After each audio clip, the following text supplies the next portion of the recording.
Welcome back to New York Links. There was a day of civil disobedience last Wednesday as part of an organized effort by the National Action Network and community leaders to disrupt and destabilize the city as a statement to the disapproval of the acquittal of 3 detectives charged in the shooting death of Sean Bell.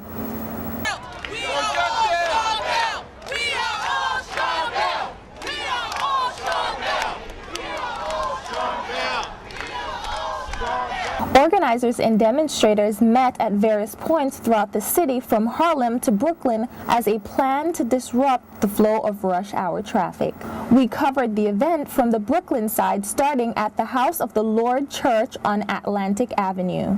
Reverend Herbert Daughtry and council member Charles Barron led the march. Some people stated their reason for being there. I remember the Clifford Glover shooting in Queens, the Randolph Evans shooting in Brooklyn here, the Amadou Diallo, and now the Sean Bell. It's been over 30 years, and I hope to God that this is the culmination of something historic, a Kairos moment that will bring an end to this vicious police brutality that has haunted our community for such a long period of time. Someone should have been guilty of something, maybe not everything, but of something. You know, there's no respect for human life. That's number 1. Number 2, it's a human right issue. 3, I have a son. 4, I did work for the educational system, and I see what goes on in the education system. It is systematically done to destroy our children. So I want justice.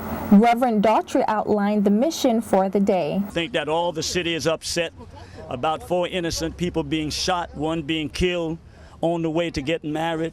Police officers exonerated, as if the judge said black life doesn't count. So we hope that all the city will join us, and I hope that all the city will say never again will people we pay to protect us kill us. No justice! No peace! No justice! No peace! No justice! No peace! No justice! No peace! The crowd of few hundred marched west on Atlantic Avenue and turned towards the Brooklyn Bridge. They tried to march on the bridge, but police blocked access to the bridge.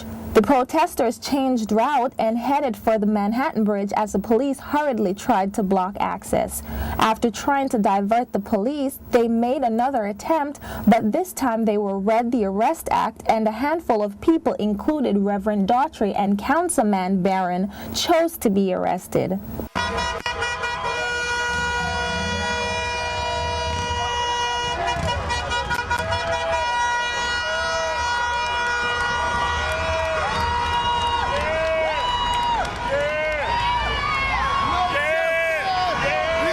This is something that I feel I should be arrested for. I got son. It got a little confrontational at first, but then they were orderly arrested. On the other side of the bridge, Reverend Al Sharpton and Nicole Paltry Bell were arrested as well. There are more protests of civil disobedience and economic boycotts planned for the upcoming weeks. We're back after this break.